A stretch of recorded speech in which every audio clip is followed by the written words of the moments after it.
Hey everybody! Today we're going to learn how to record your screen in OBS Studio. Configuring a clean display source pipeline ensures your computer desktop broadcasts smoothly without clipping frames or cutting out system audio. First, open OBS Studio on your desktop. Move your eyes down to the bottom panel layout and locate the section labeled Scenes. Click the plus sign button at the bottom of the Scenes box, type a name like Screen Capture, and click OK. Now, move your eyes directly to the right and locate the box labeled Sources.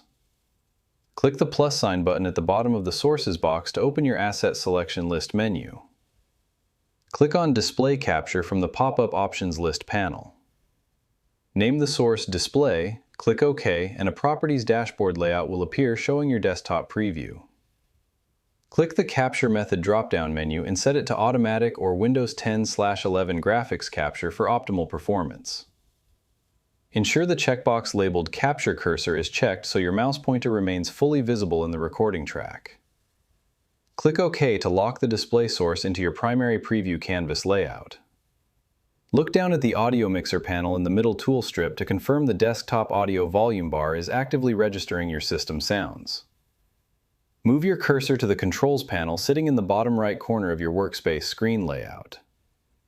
Click on Start Recording to instantly initiate your live screen capture pipeline. Once you finish capturing your desktop, go back to the Controls panel and click on Stop Recording. To locate your saved video file, click on File in the top main menu bar and click on Show Recordings to instantly open your target folder window. And that's it! I hope it helps you in your current and future project. Thank you for watching.